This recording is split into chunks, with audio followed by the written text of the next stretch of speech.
தமிழ் சேனலுக்கு உங்கள் அன்போடு வரவேற்கிறேன். ஹரே ராம ஹரே கிருஷ்ணா. நம்ம ஸ்ரீ பாகவதத்தில் ஸ்ரீ கிருஷ்ண அவதாரம் பற்றி பார்த்துட்டு வரோம். ஸ்ரீ கண்ணன் பிறந்ததையும் பார்த்தோம், கிருஷ்ணனது லீலைகள் பார்த்தோம். இப்போது பாலகிருஷ்ணன் ராமன் சேஷ்டைகள் லீலைகள். இருவரும் தம் தோழர்களோடு, அதாவது கற்க முனிவர் நந்தகோபன் விருப்பப்படி மங்கள காரியெல்லாம் செஞ்சு ரோகிணி புத்திரனுக்கு பலராமன் என்றும் யசோதை மகனுக்கு கிருஷ்ணன் என்றும் நாமகரணம் செய்து வைக்கிறாங்க. இருவரும் தம் தோழர்களோடு கோபியர் இல்லங்களுக்கெல்லாம் சென்று தயிர், பால், வெண்ணெய் எல்லாம் திருடி உண்டனர். இது நிறைய பேருக்கு நம்ம அறிஞ்சது தான். இவர்கள் குறும்புத்தனங்களை தடுக்க முடியாமல் யசோதை கண்ணனை உரலோடு கட்டி போட்டு வீட்டு வேலைகளை கவனிக்க சென்றாள். கண்ணன் உரலோடு அங்கிருந்த 2 மருத இலைங்களுக்கு இடையே செல்ல அவை முறிந்து விழுந்தன. அவை நாரதர் சாபத்தால் மரங்களானன. குபேரகுமாரர்கள் நலகூபனும் மணிகிரீவனும் தான் அவர்கள் இருவர். அவர்கள் பகவானை வலம் வந்து வணங்கி தம்மிடம் சென்றனர். ஒரு நாள் பலராமன் யசோதையிடம் வந்து கண்ணன் மண்ணை தின்றான் என்று கூற, அவள் கண்ணனுக்கு சிறந்து, மண்ணையா தின்கிறாய்? வாயை திறந்து காட்டு என கண்ணன் வாயை திறந்தான். அப்போது யசோதை அண்ட சராச்சரங்களையும் கடல், நதி, மலை, தீவு, சூரியன், சந்திரன் என்ற அனைத்தையும் கண்டு திகைப்புற்றாள். பின்னர் அவன் மாயை மூட அவள் கொஞ்சினாள். ஒரு சமயம் கண்ணன் கை நிறைய தானியங்களை ஒரு பழக்காரிடம் கொடுத்து பழங்கள் கேட்க, அவள் கை நிறைய பழங்கள் தர அவள் பழக்கூடையில் நவரத்தனங்கள் நிறைந்தன.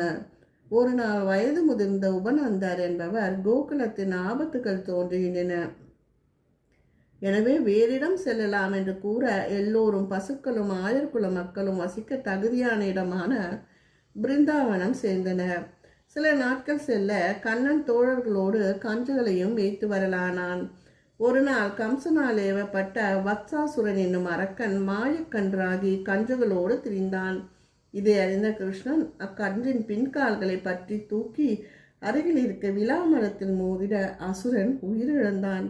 மற்றொரு சமயம் பகாசுரன் என்னும் அரக்கன் கொக்கு வடிவில் வந்து கண்ணனை விழுங்க முயல அவன் அதன் அலகுகளை பற்றி சிறு புல்லை கிழிப்பது போல கிழித்து கொன்றான். மலரவன் செய்த மாயங்களை பார்க்கலாம். மற்றொரு நாள் அகாசுரன் என்ற அசுரன் ஒரு பெரிய மலைப்பாம்பின் வடிவில் சிறுவர்கள் வரும் வழியில் வாயை மிகவும் பெரியதாக திறந்து கொண்டு படுத்திருந்தான். தோழர்கள் இதை அறியாமல் அவன் வாயில் நுழைந்து சென்றனர். உடனே கண்ணனும் அவர்கள் பின் சென்று தனது சாரீரத்தை மிக பெரியதாக்கிட அசுரன் மூச்சு திணறி கண்விழி பிதுங்கி உயிர் நீத்தான். கண்ண பகவான் தனது அருட்பார்வையால் அனைவரையும் கன்றுகளையும் உயிர் பிழைக்க செய்தார். மற்றொரு சமயம் கண்ணன் தோழர்களோடு வனபோஜனம் செய்து கொண்டிருந்த போது சிறுவர்கள் பார்த்து கொண்டிருக்கும் போது கன்றுகள் எல்லாம் மாயமாகின. அது பிரம்மதேவரின் செயல் என்று அறிந்த பகவான் தானே கன்றுகளாகவும் சிறுவர்களாகவும் கோகுலத்தில் நுழைந்தார். ஆனால் இது பற்றி பலராமன் நாணக்கண் கொண்டு அறிந்து கொண்டார்.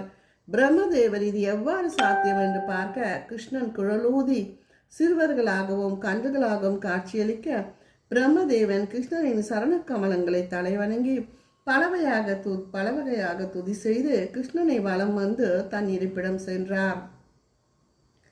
புனிதமான பிருந்தாவனத்தில் கிருஷ்ணன் தோழர்களோடு விளையாடி கொண்டே அருகில் உள்ள பனங்காட்டுக்கு சென்றார். அங்கிருந்த தேனுகன் என்ற அசுரன் கழுதை வடிவில் ஓடி வர பலராமன் அதன் கால்களை சேர்த்து பிடித்து தூக்கி சுழற்றி பனைமரத்தில் மோதிட அசுரன் உயிரிழந்து கீழே விழுந்தான். சிறுவர்கள் உதிர்ந்த பனங்களை உண்டனர். ஒரு நாள் கிருஷ்ணன் பலராமன் இன்றி தோழர்களோடு யமுனைக்கு சென்றார். அன்று வெயில் ரொம்ப கடுமையாக இருந்ததெல்லாம் சிறுவர்கள்லாம் நதி நீரை பருகணும்னு உயிரிழக்கிறாங்க. அந்நதியில் ஒரு மடுவில் வசித்து வரும் காளியன் என்னும் சர்பத்தின் கொடிய விஷயத்தால் தான் நீர் எல்லாமே விஷமாக மாறியிருந்தது. இவ்வாறு உயிர்கொலைக்கு காரணமான காளியனை அடக்க கிருஷ்ணன் அருகில் இருந்த கதம்ப மரத்தின் மீது ஏறி நீரில் குதித்தார். காளியனின் கோபம் கொண்டு சீறி எழுந்து கண்ணனை கடித்தது. அது கண்டு அனைவரும் மயங்கி வீழ்ந்தனர். செய்தி அறிந்த நந்தகோபர், யசோதை, ரோகிணி ஆகியோர் ஓடி வந்தனர். கிருஷ்ணன் தன் உடலை பெரிதாக்கி காளையனின் தலைமீது ஏறி நடனமாடி அதை நடக்கிற காளியன் ரத்தம் கக்கி தனது பத்தினிகளோடு கை கூப்பி நின்று கிருஷ்ணனை துதி செய்தான். உடனே கிருஷ்ணன் கீழே குதித்து சர்ப்பராஜனாகிய காளியனுக்கு கீழ்கண்டவாறு ஆணையிட்டார். காளியனை, உனது குடும்பத்தினருடன் நீ சமுத்திரத்துக்கு சென்று விட வேண்டும். என்னையும் 2 சன்னியா காலங்களில் நினைப்பவனுக்கு சர்ப்ப பயம் உண்டாகாது. இம்மடுவில் நீராடி என்னை பூஜிப்பவன் பாவங்கள் எல்லாம் நீங்கிவிடுவோம் என்று கூறினார். அடுத்த ஒரு பதிவில் பிரலம்பாசுரனை பற்றியும் காட்டுத்தீ பரவதை பற்றியும் கோபிகா ஸ்திரீகளையும் பற்றியும் பார்க்கலாம்.